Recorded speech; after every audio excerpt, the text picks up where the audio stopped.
Assalamualaikum warahmatullahi wabarakatuh.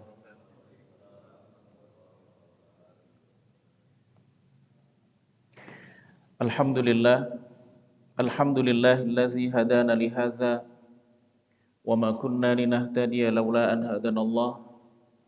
Asyhadu an la ilaha illallah wahdahu la syarikalah wa asyhadu anna Muhammadan abduhu wa rasuluh. Allahumma salli wa sallim ala Muhammad wa ala alihi wa ashabihi wa ala kulli man sara ala nahji ila yaumiddin, amma ba'd. Allahumma ja'al jam'ana jam'an marhuma wa tafarruqana min ba'dihi tafarruqan ma'suma wa la taj'al minna wa la ma'ana syaqiyan wa la mahruman wa la matruda. Jamaah sekalian yang dimuliakan Allah Subhanahu wa taala, alhamdulillah pada kesempatan pagi hari ini Allah pertemukan kita kembali. Kita bertemu kalau nggak salah di tahun yang lalu. Nah, ini di tahun yang berbeda. Mudah-mudahan Allah Subhanahu wa taala senantiasa memberkahi waktu kita, memberkahi aktivitas kita, dan mudah-mudahan Allah memberikan kemudahan segala urusan kita. Amin ya rabbal alamin. Pada kesempatan pagi hari ini insya Allah kita akan sharing bersama, membahas bersama tentang merencanakan hidup berdasarkan Al-Quran. Jamaah sekalian dimuliakan Allah Subhanahu wa taala, persoalan hidup ini bukan persoalan yang sederhana. Karena sesungguhnya kita hadir di muka bumi ini, apapun profesi kita, apapun latar belakang kita, kita membawa tugas dan misi besar dari Allah Subhanahu wa taala. Oleh karena itu Allah Subhanahu wa taala sebutkan dalam beberapa ayat. Dan bila kita lihat dalam Al-Quran, banyak ayat yang berhubungan dengan hal ini. Misalnya Allah Subhanahu wa taala mengatakan, "Inna 'aradnal amanata 'alas samawati wal ardi wal jibal fa abaina ay yahmilnaha wa ashfaqna minha wa hamalahal insan innahu kana zaluman jahula." Sesungguhnya amanah ini, Inna aradnal amanata. Para ulama tafsir mengatakan makna dari al-amanah pada ayat ini adalah al-amru wan nahyu, perintah dan larangan. Ada juga yang memaknai dengan istilah at-takalif, beban-beban agama. Alas samawati wal ardi wal jibal, ditawarkan kepada langit, bumi, dan gunung-gunung. Fa abaina ayyahmilnaha, mereka enggan, dalam pengertian bukan enggan pengingkaran sebagaimana enggannya iblis, bukan. Dan Al-Imam Tahir Ibnu Ashur, Muhammad Tahir Ibnu Ashur mengatakan, ini bukan penawaran dalam pengertian ditawarkan kemudian menolak. Tapi Allah Subhanahu wa taala menyebutkan hal ini ingin menunjukkan betapa besar peran manusia dan tugas manusia. Fa abaina ayyahmilnaha, enggan untuk membawa amanah itu, wa ashfaqna minha. Syafaqah, kalau di dalam bahasa Arab istilahnya asyafaqah, itu artinya belas kasihan. Maka wa ashfaqna minha, minta belas kasihan supaya amanah itu tidak diberikan kepada mereka. Wa hamalahal insan, lalu amanah itu dibawa oleh manusia.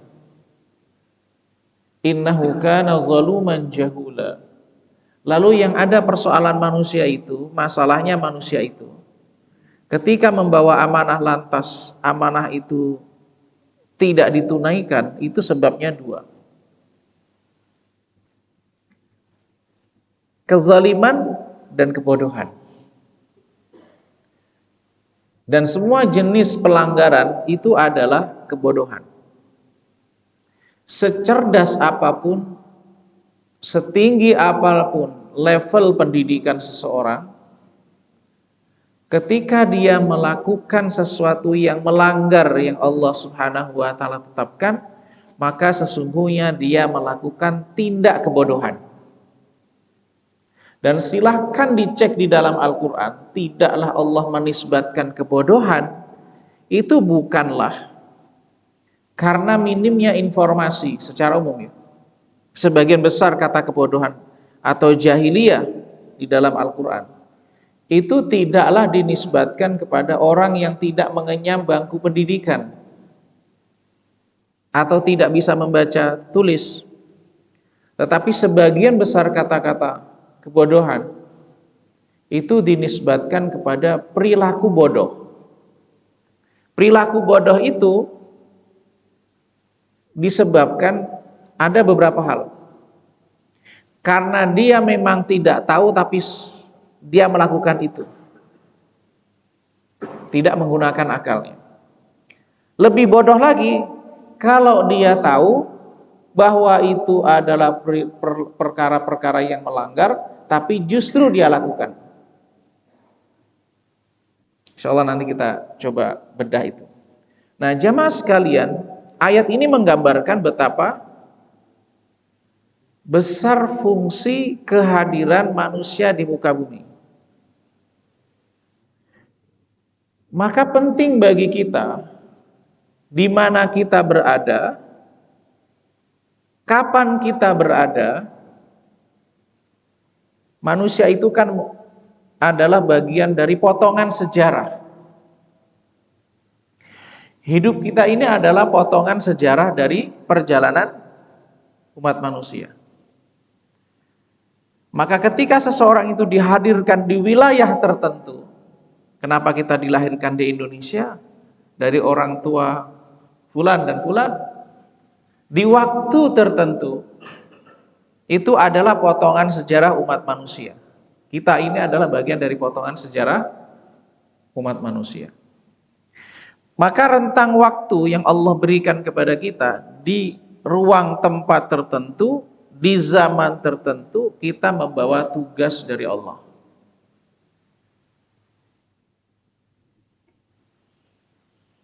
Dan inilah misi besar yang kemudian Allah Subhanahu wa taala sampaikan kepada para malaikat. Wa idz qala rabbuka lil malaikati inni ja'ilun fil ardi khalifah. Dan ingatlah ketika Rabbmu itu berkata kepada para malaikat, aku akan menjadikan di muka bumi ini khalifah. Kata khalifah dalam konteks ayat ini dan kata dasar dari khalifah itu berasal dari kata khalafa yakhlufu, yang artinya menggantikan. Maka Abu Bakar itu disebut dengan khalifatu Rasulillah, pengganti Rasulullah. Umar ibnul Khattab itu khalifati Rasulillah, pengganti dari penggantinya Rasulullah. Utsman bin Affan, kalau kita teruskan, khalifati Rasulillah. Aslinya begitu. Begitu juga sampai Ali ibn Abi Thalib. Tapi kemudian di antara khulafa itu lebih suka dipanggil dengan istilah Amirul Mukminin. Karena nanti kalau disebutkan khalifah sampai seterusnya akan terlalu panjang. Tapi penamaan itu dari akar kata khalafa yakhluf. Nah, kenapa disebut khalifah? Karena Allah punya kehendak. Allah punya kehendak. Manusia inilah yang kemudian berperan mengeksekusi dari kehendak itu. Maka dalam hidup ini ada yang namanya tujuan hidup, yang bisa kita masukkan dalam visi dan misinya. Ada peran hidup,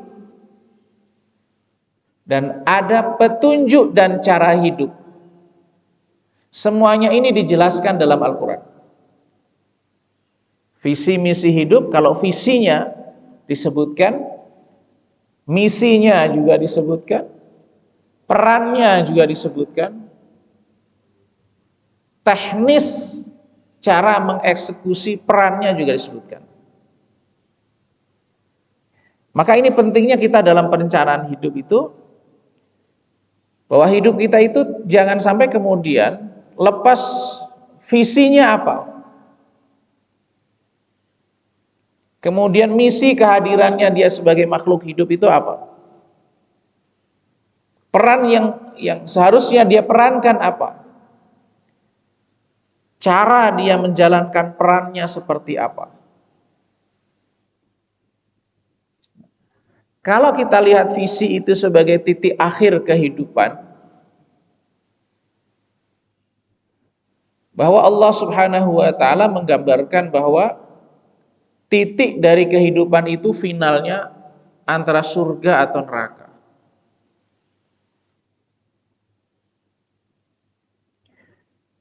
Itu titik akhirnya, kehidupan itu pada akhirnya akan menuju antara surga atau neraka. Dan inilah rahasianya, silakan kalau dibuka kata al-fauz dalam Al-Quran. Al-fauz dalam Al-Quran. Silakan dicek Pak. Apalagi yang Qurannya sekarang sudah pakai gadget kan. Tinggal ketik kata al-fauz atau faza yafuzu. Yang satu akar. Tidaklah Allah menyebutkan kata al-fauz dalam Al-Quran atau faza pasti dinisbatkan kepada masuk surga atau dengan kata yang sejenis. Tapi intinya masuk surga dan selamat dari neraka. Silakan dicek. Di antaranya fama zuhziha 'anil nari wa udkhilal jannata faqad faz. Siapa yang selamat dari api neraka dan masuk surga, faqad faz. Sungguh dia orang yang menang, orang yang sukses. Itu titik akhir, titik finalnya. Disebutkan dengan dzalikal fauzul azim. Itu adalah kemenangan yang besar di banyak ayat. Tidak hanya di satu ayat. Jadi kesuksesan atau keberhasilan seseorang yang hakiki itu adalah ketika dia masuk ke dalam surga. Itu visi yang memang setiap muslim selayaknya harusnya adalah menjadikan itu sebagai titik final parameter kesuksesan seseorang. Oleh karena itu ketika Imam Ahmad ditanya oleh anaknya, kapan dia akan istirahat? Istirahatnya adalah ketika kaki ini sudah masuk dalam surga. Maka bagi seorang muslim tidak ada kata pensiun selama dia masih hidup. Nabi Shallallahu Alaihi Wasallam itu umur 60 tahun gak pensiun jadi Rasul. Tapi justru semakin berat beban dan tugasnya. Pensiun bagi seorang muslim adalah ketika dia dipanggil oleh Allah Subhanahu wa taala, itulah pensiun yang sejati. Itu yang disebut dengan visi. Lalu untuk mewujudkan itu apa? Wa ma khalaqtul jinna wal insa illa liya'budun. Tidaklah aku menciptakan jin dan manusia kecuali untuk menyembahku. Maka untuk masuk surga itu adalah caranya dengan mengabdi sepenuhnya menjadi hamba Allah Subhanahu wa taala. Al-Imam Al-Ghazali menyebutkan bahwa maqasidul Quran, tujuan Al-Quran yang pokok itu ada 3. Yang pertama adalah mengenal Allah Subhanahu wa taala. Yang kedua adalah as-sirat al-mustaqim. Yang ketiga adalah al-akhirah atau al-jaza, akhirat dan balasan. Maka mengenal Allah Subhanahu wa taala sekaligus beribadah dan mengesahkan Allah itu salah satu tujuan pokok dalam Al-Qur'an. Begitu juga ada seorang tokoh alim dari Irak aslinya. Namanya Thaha Jabir Al-Ulwani. Beliau nulis buku tentang tujuan pokok dalam Al-Quran. Beliau menyebutkan ada 3.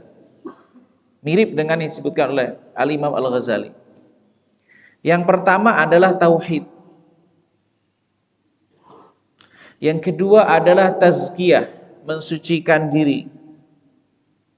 Yang ketiga adalah al-umran, memakmurkan bumi ini. Ini sudah mencakup tadi, merencanakan hidup bagi seorang muslim. Maka perjalanan hidup kita, agar kita sampai pada visi al-fauz, masuk dalam surga, cara berpikir kita, perencanaan hidup kita, aktivitas kita, itu selayaknya harus kita selaraskan dan seharusnya kita selaraskan dengan Al-Quran.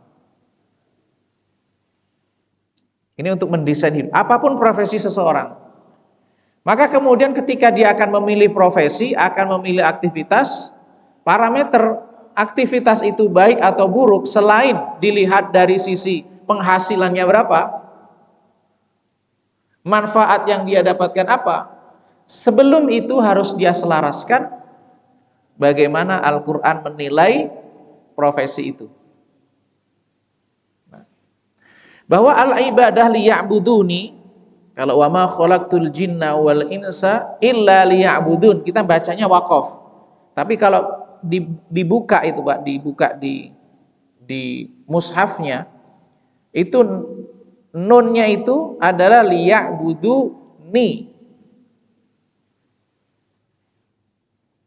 Liya'buduni maksudnya adalah untuk beribadah, menghamba sepenuhnya kepadaku. Maka ini sebagaimana juga disebutkan oleh Al-Imam Ghazali tadi, sebagaimana disebutkan juga Thaha Jabir Al-Ulwani, tujuan pokok dari Al-Quran itu diantara mengenal Allah, beribadah kepada Allah, mengesahkan Allah Subhanahu wa ta'ala. Itu poin yang pertama. Untuk sampai pada masuk dalam surga itu. Kemudian berikutnya adalah peran. Penghambaan kepada Allah Subhanahu wa ta'ala, penghambaan kita kepada Allah Subhanahu wa ta'ala, menjadikan Allah sebagai Rabb, sebagai sesembahan, tidak menyembah kecuali hanya kepada Allah Subhanahu wa ta'ala. Itu kemudian peran itu diwujudkan kehadiran kita di muka bumi, itu melalui firman Allah Subhanahu wa ta'ala, inni ja'ilun fil ardi khalifah. Aku menciptakan di muka bumi ini sebagai khalifah. Khalifah itu lebih tepatnya pada sisi perannya. Maka kita harus bisa menempatkan di mana posisi surga, di mana posisi wa ma khalaqtul jinna wal insa illa liya'budun, dan di mana posisi wa idz qala rabbuka lil malaikati inni ja'ilun fil ardi khalifah. Dan ingatlah ketika Rabbmu menciptakan, ketika akan menciptakan manusia kepada para malaikat itu mengatakan, aku akan menciptakan di muka bumi ini khalifah. Maka kata khalifah, pengganti tadi, itu lebih tepatnya diposisikan sebagai peran, eksistensi kehadiran manusia di muka bumi ini. Maka setiap individu kita itu membawa misi itu, membawa peran itu sebagai bentuk penghambaan kita kepada Allah Subhanahu wa ta'ala. Sebagai bentuk penghambaan kita kepada Allah Subhanahu wa ta'ala. Untuk menjalankan peran itu, kalau orang misalnya membuat skenario film dan seterusnya, kan ada apa namanya? Skrip. Kalau kita mau traveling, sekarang kita butuh map menuju tempat tersebut. Maka sebenarnya Allah Subhanahu wa ta'ala sudah membekali kita yang namanya map dalam menjalankan peran sebagai khalifah itu. Jadi tahapan-tahapan tadi. Map itu kalau kita bahasakan itu adalah Al-Quran. Bukan hanya mapnya yang dibutuhkan, tapi guide yang untuk menjalankan map itu juga Allah Subhanahu wa Ta'ala berikan. Mapnya itu adalah Al-Quran yang Allah Subhanahu wa Ta'ala turunkan. Guide yang membantu untuk membaca map itu adalah para rasul yang Allah Subhanahu wa Ta'ala utus.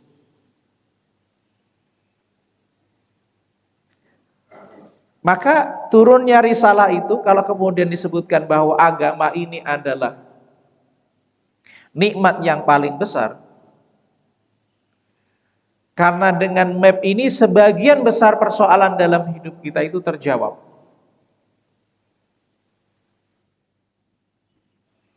Yang menjadi problem adalah ketika orang ini sudah punya map, ada guide-nya juga yang kemudian memberikan petunjuk, membaca map itu, dan bagaimana menjalankan map itu.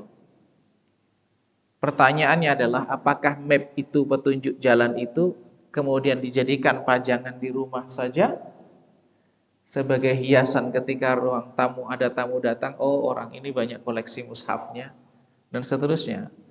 Ataukah kemudian map itu hanya dilihat saja, atau sekedar jadikan bacaan? Memang benar, itu karena kasih sayang Allah Subhanahu wa Ta'ala.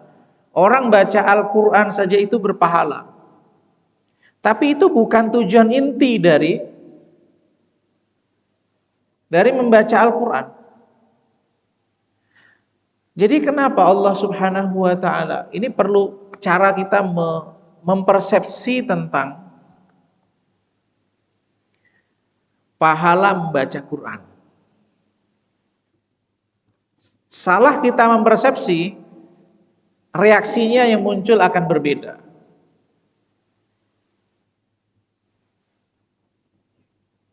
Dan Allah Subhanahu wa Ta'ala memang tidak memberikan beban seseorang kecuali kemampuannya. Kalau orang kemudian melihat bahwa membaca Al-Quran itu sebagai sumber mencari pahala saja, sebagai sumber mencari pahala, itu bukan salah, tapi kurang lengkap. Saya tidak mengatakan salah, tapi belum sepenuhnya memenuhi harapan. Maka dia akan membaca Al-Quran saja atau menghafalkan Al-Quran saja, lalu tidak memasuki tahapan berikutnya.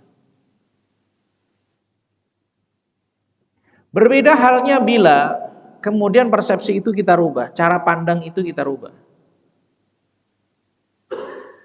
Membaca saja sebelum seseorang mendalami maknanya, mengamalkan saja, itu sudah mendapatkan pahala, apalagi yang kemudian dia memahami maknanya, mengamalkan isinya. Maka ibaratnya adalah janji pahala yang Allah berikan kepada mereka yang membaca Al-Quran, itu adalah motivasi agar orang intens berinteraksi dengan Al-Quran.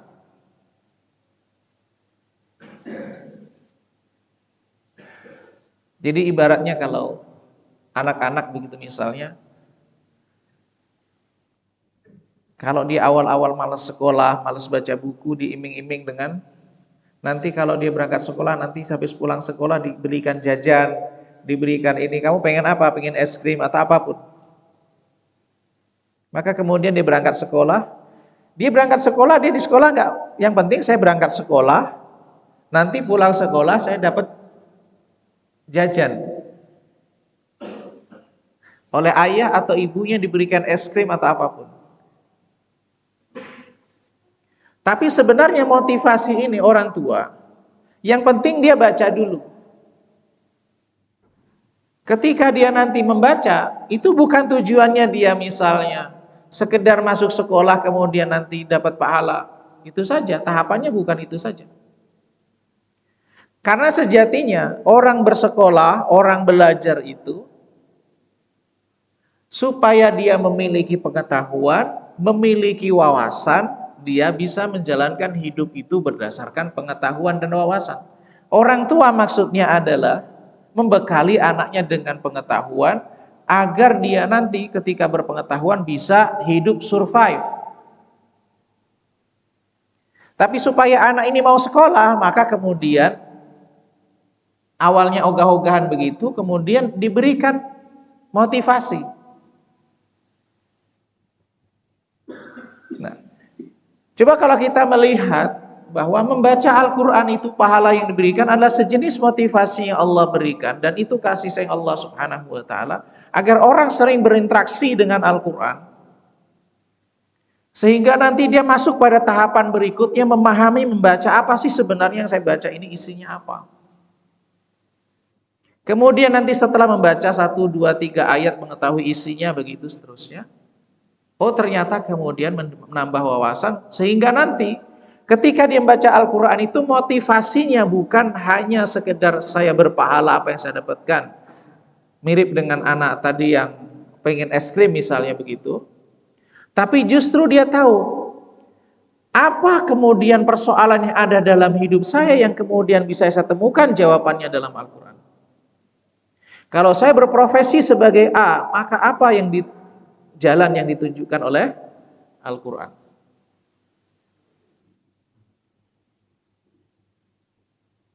Jadi tidak sekedar membaca.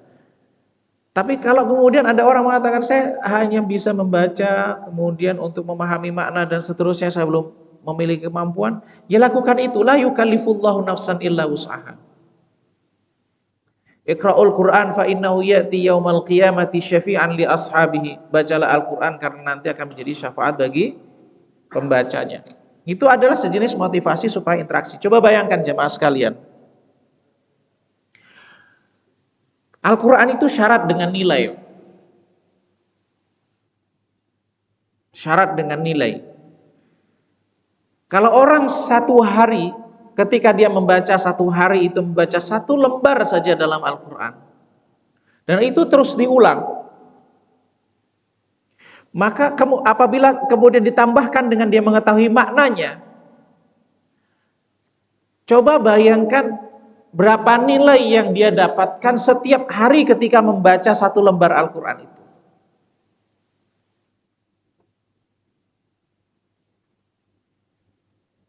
Yang saya maksud nilai itu, misalnya kayak inna aradnal amanata ala samawati wal jibali fa abaina ayyahmilnaha wa syaqna minha wa hamaha al-insa innahu kana zaluman jahula. Misalnya qul huwallahu ahad, Allahus samad, lam yalid wa lam yulad wa lam yakul lahu kufuwan ahad. Itu kan sudah banyak nilai. Pelajaran yang bisa diambil. Allahus samad misalnya, kepada Allah lah bergantung. Ternyata tidak bergantungnya kepada sebab.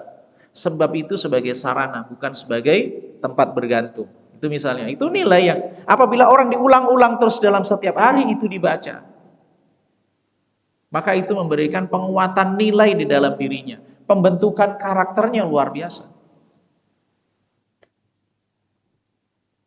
Mulai dari surah Al-Fatihah, surah Al-Baqarah, sampai seterusnya sampai An-Nas. Contoh sederhananya adalah Alhamdulillahirabbil alamin. Itu yang kita ulang setiap sholat 5 waktu. Itu bila kita resapi, itu berapa nilai yang bisa kita ambil di situ. Ketika kita mengatakan Rabbul Alamin, Allah yang sebagai Rabb alam semesta, Allah yang menciptakan, Allah yang menjaga, Allah yang merawat, Allah yang memberikan kecukupan dan seterusnya. Bahwa yang memberikan kecukupan itu bukanlah kemudian kepala negara, bukan pejabat dan seterusnya. Makna-makna tauhid yang ada di dalam dirinya. Ar-Rahmanir Rahim, kasih sayang Allah Subhanahu wa Ta'ala, baik kasih sayang yang sifatnya umum kepada semua makhluknya, ataupun kasih sayang Allah janjikan bagi mereka yang beriman. Sebagaimana Rasulullah SAW, dan ini disebutkan oleh Imam Al-Bukhari dalam Al-Adab Al-Mufrad, bahwa Allah membagi kasih sayangnya itu dalam 100 bagian. 1% dari kasih sayang itu diturunkan ke muka bumi, yang dengan kasih sayangnya 1% itu seekor kuda mengangkat kakinya agar tidak menginjak anaknya. Sedangkan 99 Allah Subhanahu wa Ta'ala sediakan bagi mereka yang beriman. Itu kan pemaknaan nilai-nilai. Maliki yaumiddin, Allah Subhanahu wa taala yang menguasai pembalasan. Jadi semua perbuatan yang manusia lakukan ini beresiko akan mendapatkan balasannya. Maka ara'aital ladzi yukadzibu biddin, tahukah kalian orang yang tidak percaya terhadap adanya balasan? Mereka itulah yang menghardik anak yatim dan seterusnya. Jadi kenapa seseorang itu sampai berani, sampai tega menghardik anak yatim? Ini orang sudah anak yatim, ini nggak punya ayah. Yang dinamakan anak yatim itu kan orang yang ditinggal oleh ayahnya meninggal dunia, sedangkan dia belum balik. Tabiat manusia kalau ada rahmahnya itu kasihan dengan anak itu. Tapi kalau kemudian mengeksploitasi anak yatim, itu sudah jelasan bahwa dia memang di dalam dirinya itu nggak ada keyakinan bahwa perbuatannya akan dibalas. Mungkin secara teori dia menjelaskan apakah perbuatan itu balasan? Iya. Karena beda antara keyakinan ya. Antara keyakinan dan keimanan itu berbeda, Pak. Kalau dokter ditanya apakah rokok itu membahayakan, yakin membahayakan. Tapi adakah dokter yang merokok? Ada nggak, Pak? Padahal udah tahu itu merokok itu membahayakan kesehatan. Tapi dia merokok. Nah, itu beda antara. Nah, orang disebutkan apakah menghardik anak yatim itu perbuatan jelek, perbuatan buruk, tercela? Iya. Apakah akan dibalas? Iya, dia jawab begitu. Tetapi keyakinan itu, informasi itu tidak mendrive dalam perilaku. Itu nilai-nilai yang bisa diambil misalnya dalam surah Al-Fatihah. Iyyaka na'budu wa iyyaka nasta'in dan seterusnya. Maka interaksi kita dengan Al-Qur'an mulai diperintahkan untuk membaca Al-Qur'an, diperintahkan untuk mentadaburi maknanya, membaca isinya itu apa. Semakin intens kita berinteraksi dengan menggali makna yang ada di dalamnya, maka semakin intens kita dengan petunjuk yang kita miliki, maps yang kita miliki. Maka inilah gambarannya. Nabi SAW ketika menjelaskan wa anna hadza sirati mustaqima fattabi'u wa la tattabi'us subula fatafarraqu bikum an sabilih. Jadi Rasul ketika menjelaskan ayat ini, wa anna hadza sirati mustaqima, dibuat garis lurus.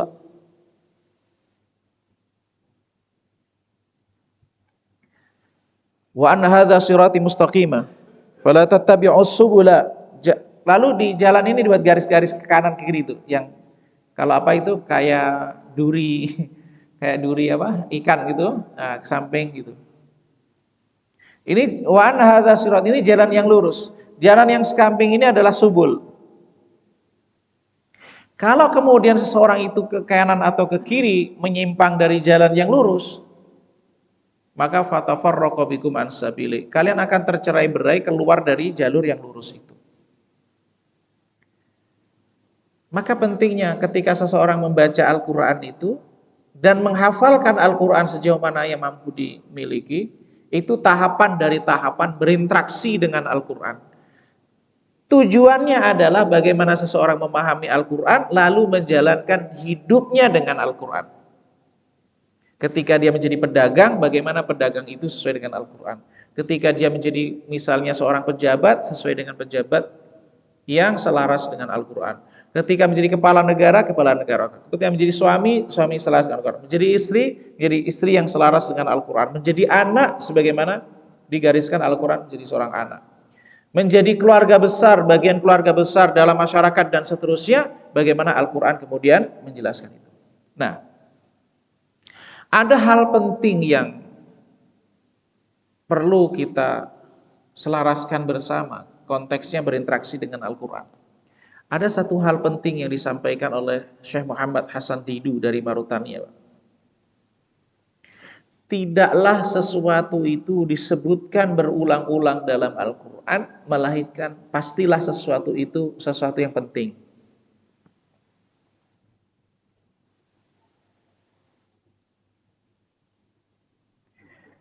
Dengan Al-Quran,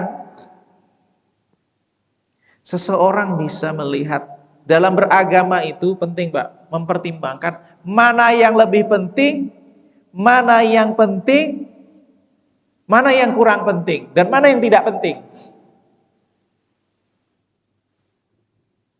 Di dalam Islam, dalam ajaran Islam itu,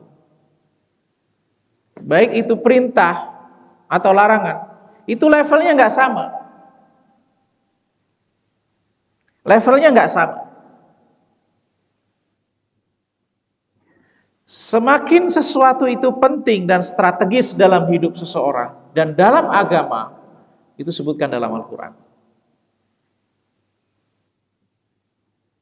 Kalau sesuatu itu kurang penting, hanya pelengkap saja, biasanya nggak disebutkan dalam Al-Quran.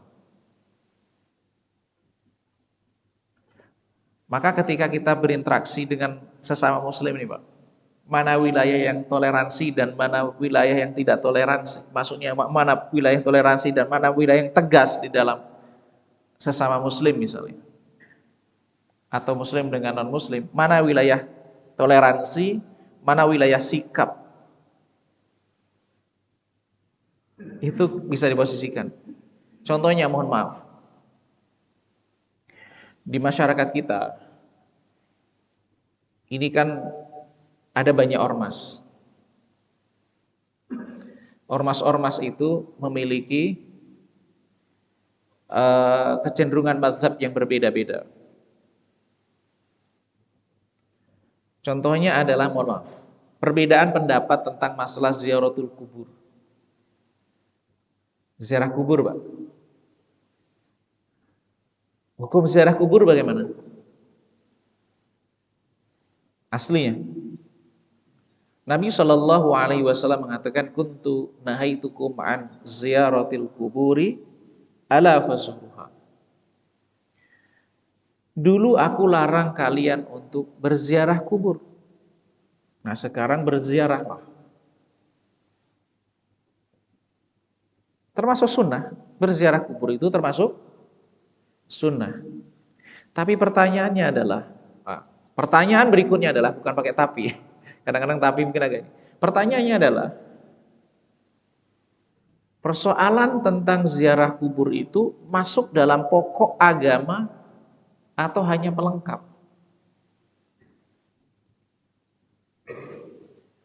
Disebutkan dalam Al-Quran ataukah tidak secara eksplisit? Ziarah kubur dengan menyantuni fakir miskin, kira-kira porsinya itu lebih besar mana yang disebutkan? Perhatian Islam. Besar mana, Pak?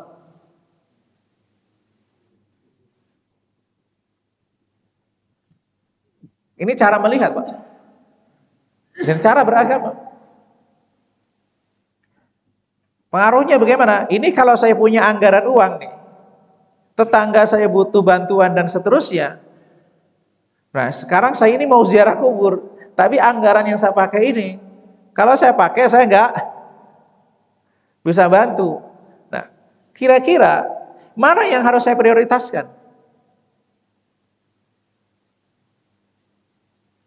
Sederhana, Pak, tapi ini hal yang sangat urgen.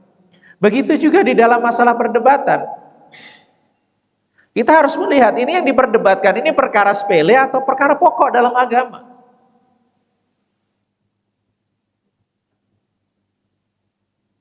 Sehingga apa? Jangan sampai kemudian persoalan-persoalan yang dalam agama ini tidak masukkan dalam perkara inti atau perkara pokok, kemudian itu menjadi orientasi besar di dalam hidup kita. Maka di dalam mendesain keagamaan kita, berikanlah porsi yang besar dalam misi hidup kita itu, perkara yang oleh Al-Quran dianggap sebagai perkara besar.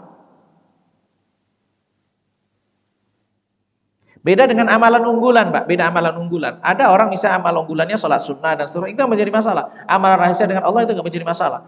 Tetapi bagian dari hal penting dalam hidup saya adalah hal yang diperhatikan oleh dalam Al-Quran.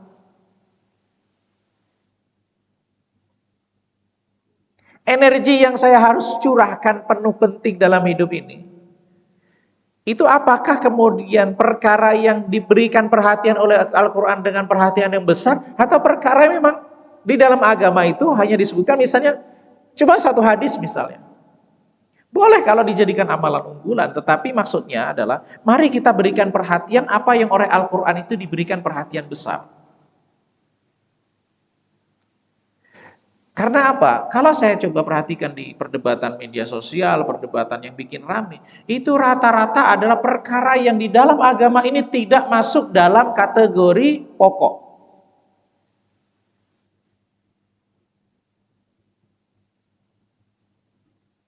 Contohnya, masalah apakah bacaan Al-Quran orang yang hidup ini sampai kepada orang yang meninggal, itu kan khilaf di antara ulama. Imam Syafi'i mengatakan tidak sampai, sebagian Syafi'iyah mengatakan sampai, Ibnu Taimiyah mengatakan sampai kalau salah. Sebagian ulama mengatakan sampai. Ada yang disepakati sedekah sampai. Terlepas dari perbedaan apakah sampai ataukah tidak, bacaan Quran untuk orang yang sudah meninggal, ini perkara pokok dalam agama atau perkara paling tidak disebutkan dalam Al-Quran ataukah tidak? Mendapatkan perhatian besar dalam Al-Quran ataukah tidak?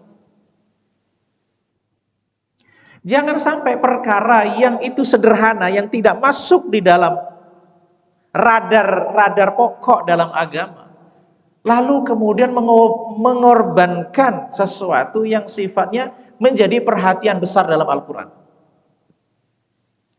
Ukhuwah itu Pak, ukhuwah sesama muslim, itu perkara penting gak dalam Al-Quran? Penting gak? Jadi kalau kita misalnya begini nih, saya mempertahankan keyakinan saya dalam hal perkara furu', masalah ziarah kubur tadi, atau masalah apa? Pahala sampai atau enggak sampai, tapi harus mengorbankan ukhuwah, ataukah saya mempertahankan ukhuwah, mengabaikan perdebatan ini? Bagaimana Pak? Surah Al-Hujurat itu hampir satu surah itu berbicara tentang ukhuwah Pak. Belum lagi di surah-surah yang lain. Sedangkan masalah bacaan Quran itu sampai ataukah tidak sampai, tidak disebutkan secara eksplisit. Kalau disebutkan secara eksplisit, ulama nggak akan beda pendapat. Ini cara kita dalam beragama, Pak, penting.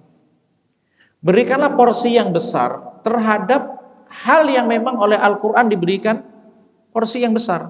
Jangan sampai kemudian kita ini menjadikan perkara yang sebenarnya itu perkara simpel, perkara sederhana, kita besarkan, kita zoom, sehingga mengalahkan sesuatu yang oleh Al-Quran dijadikan perkara besar.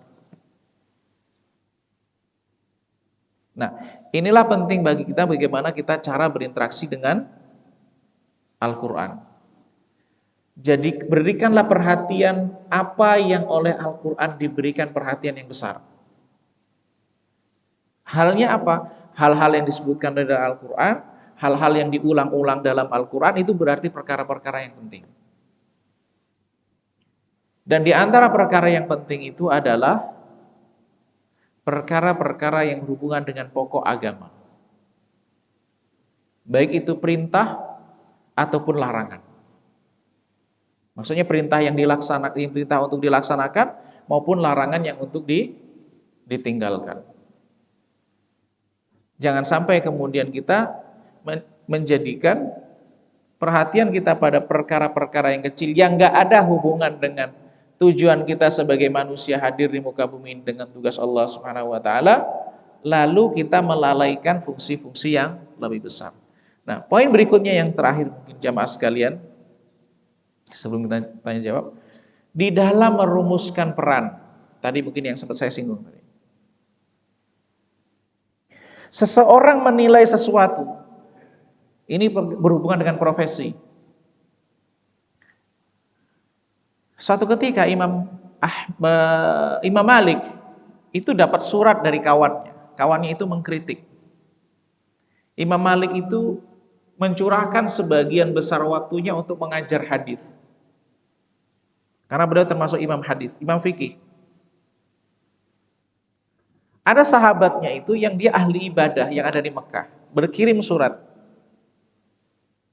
Tidaklah engkau itu menggunakan waktumu untuk memperbanyak zikir, mendekatkan diri kepada Allah Subhanahu wa taala daripada mengajarkan hadis.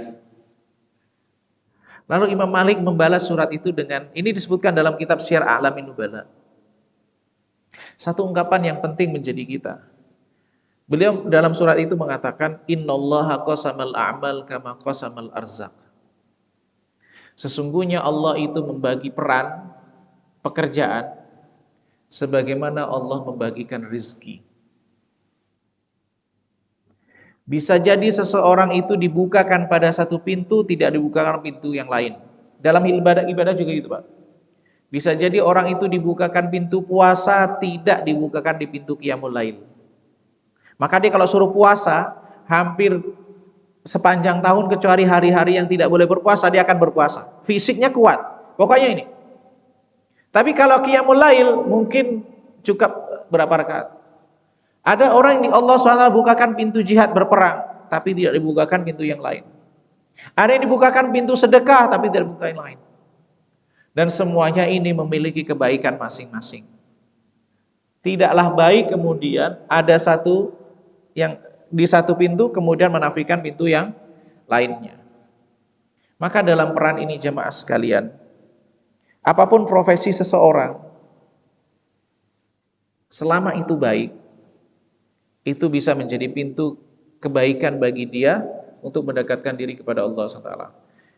Cuman penting bagi kita dalam merumuskan tentang definisi profesi, Pak.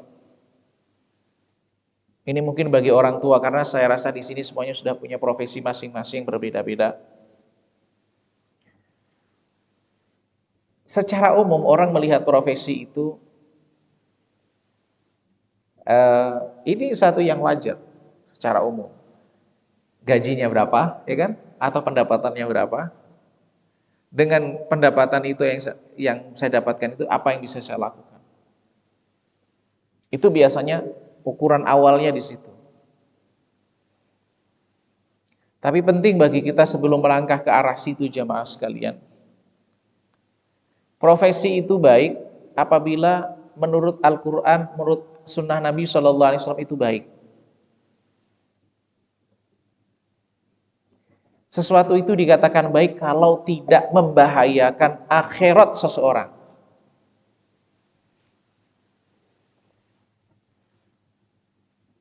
Suatu profesi itu baik kalau tidak membahayakan akhirat dia. Ini yang harus menjadikan kalau kita membuat levelisasi, ini yang di barisan pertama, Pak. Dia bisnis dia ini membahayakan akhirat dia apa enggak? Membahayakan akhirat dia itu maksudnya adalah membahayakan orang lain, membahayakan diri kan atau tidak.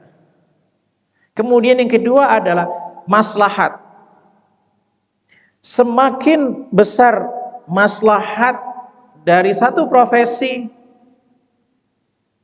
maka semakin besar nilai profesi itu. Al-Imam Al-Mawardi memasukkan profesi kenegaraan itu sebagai profesi yang mulia. Selama ini kan kita kadang menilai ya, politisi itu apa Pak? Buruk ya, culas, memperkaya diri dan seterusnya. Ternyata di dalam kitab Adabud Dunya Waddin, Al-Imam Al-Mawardi itu memasukkan profesi yang berhubungan dengan pengelolaan publik sebagai kepala negara, sebagai ataupun yang sejenisnya, itu profesi mulia. Kenapa? Resikonya besar. Maka ada hadis Nabi Shallallahu Alaihi Wasallam, sab'atun yudhilluhumullah fi dhillihi yauma la dhilla illa dhilluh. Ada 7 kelompok orang yang mendapatkan perlindungan Allah di mana tidak ada perlindungan kecuali perlindungan Dia. Yang pertama kali disebutkan itu adalah imamun adil, pemimpin yang adil. Jadi kalau ada yang ingin profesi pengen jadi kepala negara misalnya, itu bagus.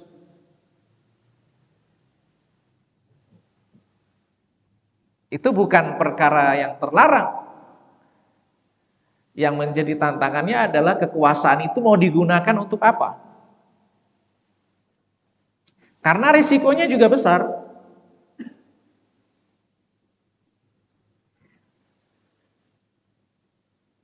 Jadi ulama itu resikonya juga besar, Pak. Orang yang berfatwa itu resikonya besar. Menjadi hakim itu resikonya juga besar. Berfatwa sesuatu yang serampangan itu harus bertanggung jawab di hadapan Allah Subhanahu wa taala. Nah, ini di antara maslahatnya semakin besar, maka semakin besar nilainya suatu profesi. Toh kalau kemudian satu profesi itu berisiko, bisa jadi resikonya besar, berpotensi orang itu melakukan kesalahan, tapi maslahatnya jauh lebih besar, nggak ada menjadi masalah. Seperti orang main sepak bola itu resikonya besar, Pak. Kadang kaki harus ketika dia menggulkan bola di lawan, kemudian dia harus kaki dia kena kaki orang lain dan seterusnya. Begitu juga. Itu yang terjadi pada sahabat Khalid bin Walid, itu resiko yang besar. Umar ibn al-Khattab menjadi khalifah itu resiko besar. Abu Bakar, Utsman, Ali, semua itu resiko besar. Amiluz zakat, orang yang mengelola dana zakat itu mengelola dana publik. Itu dia fi sabilillah hatta yarji, di jalan Allah sampai dia kembali, karena dia berhubungan dengan kemaslahatan publik. Dan seterusnya. Nah, maka penting bagi kita dalam meluruskan ini, tidak semua yang dianggap besar di dalam persepsi publik itu besar dalam persepsi agama. Contohnya, apa nih mengatakan coba? Seorang yang bisnis khamr misalnya.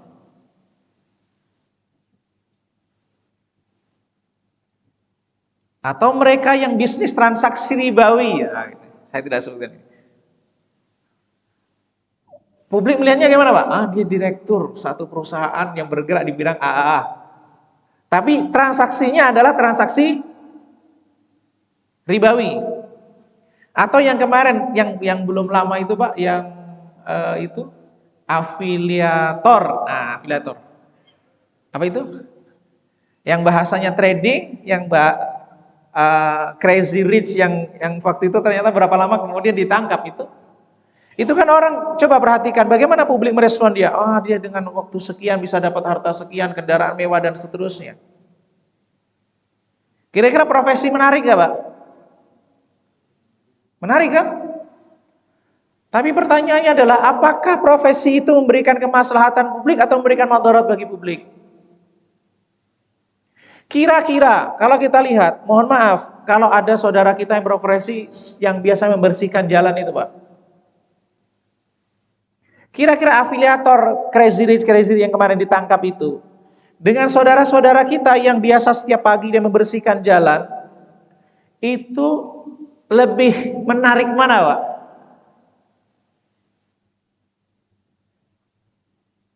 Tapi pertanyaannya adalah mulia mana? Itu yang membersihkan jalan itu imatatul adza, Pak. Imatatul adza itu menghilangkan sesuatu yang tidak buat nyaman di jalan. Itu termasuk bagian dari iman.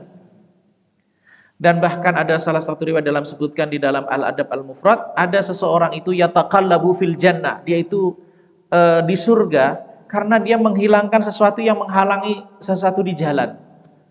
Seandainya mereka yang bekerja di jalan itu ikhlas mengharap ridho dari Allah meskipun dia digaji, mudah-mudahan itu menjadi sumber pahala dia. Setiap hari dia lakukan amal soleh. Nah ini Pak, maka penting bagi kita di dalam merumuskan peran dalam hidup kita, penting bagi apakah profesi itu membahayakan bagi akhirat kita ataukah tidak, kemudian apakah maslahatnya seperti apa, baru kemudian dampak yang bisa kita dapatkan dari profesi tersebut. Mungkin ini yang dapat saya sampaikan, mudah-mudahan ini bisa memberikan bagi kita gambaran bagaimana kita merumuskan hidup kita, karena sesungguhnya waktu yang kita lalui dalam hidup kita ini adalah waktu yang sangat berharga. Perlu kita rencanakan, perlu kita rumuskan, jangan sampai kemudian kita salah menjadikan sarana sebagai tujuan. Mungkin kalau ada satu yang ingin ditanyakan, saya persilahkan. Atau ya silakan.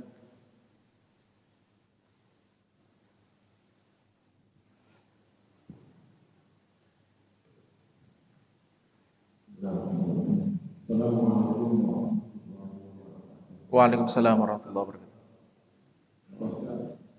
Sebagai seorang manusia di dalam perjalanannya beberapa kali di dunia, dia harus berbuat baik, dia harus berhasil. Kemudian apa yang dicapai nanti di akhirat dunia untuk menuju ke kehidupan yang kembali. Nah untuk hal ini, bagaimana cara mendidik manusia dalam menjalani kehidupan sebagai seorang katakanlah ilmuwan muslim dan menuju kehidupan akhirat yang kembali. Kebanyakan kita lihat bahwa ilmuwan, sejarawan ataupun bisnis yang berhasil itu kebanyakan orang-orang muslim. Nah ini bagaimana caranya seorang, apakah dia ilmu dunia atau kedua-duanya? Ya. Assalamualaikum warahmatullahi wabarakatuh. Langsung kita tadi tampung biar saya bisa langsung ya. Mungkin poin yang terakhir tadi, kenapa kok yang menguasai dunia bisnis dan bahkan bukan hanya bisnis saja, secara global ini bisa dikatakan power itu ada di tangan mereka yang tidak beriman kepada Allah Subhanahu wa taala. Jemaah sekalian, sesungguhnya Allah menciptakan alam semesta ini dengan satu sistem hukum sebab kausalitas, sebab akibat berdasarkan kebijaksanaannya. Itu bagian dari takdir Allah yang berlaku untuk alam semesta ini. Kan ada sunnah syar'iyah, ada sunnah kauniyah. Sunnah yang berhubungan dengan syariat, ada yang berhubungan dengan alam semesta ini. Contohnya api itu membakar. Api ketika akan membakar dia tidak membedakan yang masuk ke dalam dirinya itu muslim atau non-muslim. Air itu secara umum adalah menenggelamkan. Ketika ada di air itu dia tidak membedakan kamu muslim atau non-muslim. Kalau kamu non-muslim, kamu muslim diangkat gitu kemudian tenggelamkan. Enggak. Itu kaidah yang berlaku secara umum. Maka barang siapa yang melawan hukum kausalitas yang Allah ciptakan di alam semesta ini, maka dia akan kalah. Hukum itu berlaku kepada sebagian besar. Oleh karena itu kalau kita lihat, kenapa bisnis dan seterusnya itu berada di tangan non-muslim misalnya? Ya karena mereka berinteraksi dengan sunnatullah ini sesuai dengan aturan yang berlaku. Itu sederhananya. Sebelum kita masuk di dalam pembahasan yang berhubungan dengan persoalan yang ghaibiyat. Kalau Malik bin Nabi itu seorang tokoh muslim asalnya Aljazair kemudian belajar di Perancis. Beliau menyebutkan bahwa kenapa misalnya non-muslim itu, atau dulu kan beliau hadir di saat penjajahan, Pak.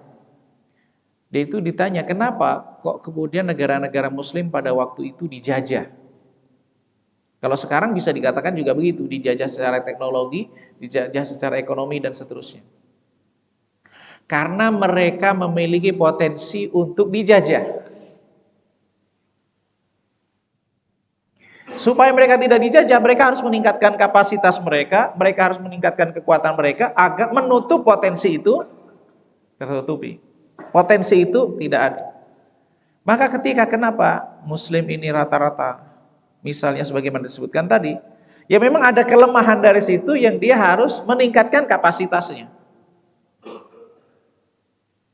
Kan ini kalau kita balik ke sejarah zaman Abbasiyah, zaman seterusnya, Muslim itu yang kaya, Muslim itu yang kuat, dan seterusnya kan. Mereka yang maju dan seterusnya. Tapi kenapa sekarang dikatakan ini? Tapi sebenarnya juga persepsi itu tidak senantiasa besar ya. Tidak benar sepenuhnya bahwa Muslim itu miskin-miskin itu nggak sepenuhnya benar. Coba kalau kita lihat negara-negara yang kaya itu mana saja? Kan banyak juga negara Muslim yang kaya kan gitu. Kalau mungkin di negara Muslim ada yang miskin, di negara non Muslim juga banyak yang miskin. Cuman kelihatannya kalau di negara kita ini mungkin yang super power secara ekonomi adalah rata-rata non Muslim. Ya, mereka berinteraksi dengan sunatullah karena pada waktu itu peluang satu rizki itu ditutup, maka dia mencari peluang rizki yang lain. Mereka nggak bisa masuk menjadi pejabat negara, pengelola negara, mereka masuk dalam bisnis. Dan ternyata mereka kemudian menguasai bidang itu. Yaitu mungkin diantara kalau kita lihat baca secara sebab akibatnya, hukum sunatullahnya. Maka kalau bagaimana umat muslim perlu untuk maju di bidang itu juga, maka dia harus membaca kembali hukum sunatullah yang berlaku di alam semesta ini. Melalui apa? Jadi pembacaan-pembacaan dari pengalaman-pengalaman orang dalam bisnis membangunnya seperti apa dan seterusnya. Itu yang kita memang lemah. Kita punya ayat syariah, punya ketentuan syariah, punya ini. Tetapi pembacaan kita terhadap hukum kauniyah kita yang lemah. Oleh karena itu ya kita tergulung oleh sunatullah yang berlaku di alam semesta ini. Ini kalau pembacaan secara umum. Kita itu lebih memberikan evaluasi ketimbang kita mencari pembenaran dari bahwa ya dunia ini untuk orang mereka, kemudian kita disediakan akhirat. Itu adalah persoalan-persoalannya. Tapi ayatnya justru Allah SWT mengatakan begini. Qul man harrama zinatallahi allati akhraja li'ibadihi wat thayyibati minar rizq. Qul hiya lil ladzina amanu fil hayatid dunya khalisatan yaumal qiyamah. Katakan wahai Muhammad, siapa sih yang mengharamkan zinatullah? Perhiasan Allah. Perhiasan ini maksudnya adalah rezeki, fasilitas dalam hidup ini. Siapa yang mengharamkan itu? Sesungguhnya Allah menciptakan itu untuk orang yang beriman. Fil hayatid dunya, di dunia ini. Artinya mereka yang tidak beriman ngikut. Khalisatan yaumal qiyamah. Tapi kenikmatan itu hanya untuk mereka di akhirat kelak. Ini kan harapan ayatnya begitu, Pak. Kekuasaan ada di tangan mereka yang beriman, bisnis ada di tangan mereka yang beriman. Apalagi pengelolaan kebijakan ada di tangan orang yang beriman. Kalau semuanya ini ada di tangan beriman, kan berarti kebijakan, ketetapan, eksekusi semuanya berdasarkan keimanan. Itu harapannya. Jadi ada harapan, ada kenyataan. Berarti ada sesuatu yang miss di situ. Nah, ini perlu pembacaan terhadap sunatullah apa yang kemudian ditinggalkan oleh orang-orang yang beriman sehingga mereka tergulung oleh sunatullah yang ada di alam semesta ini, kekuasaan, kemudian power dalam segala bentuknya ada di mereka yang tidak beriman, tapi orang yang beriman kok tidak memiliki itu secara sebagaimana yang diharapkan. Begitu, Pak. Tapi bagi konteks individu bahwa nanti di akhirat pertanggungjawaban itu hanya diminta dalam hal yang kita bisa memilih, Pak. Dalam hal situasi yang kita bisa memilih. Situasi yang kita tidak bisa memilih itu tidak akan dimintai pertanggungjawaban.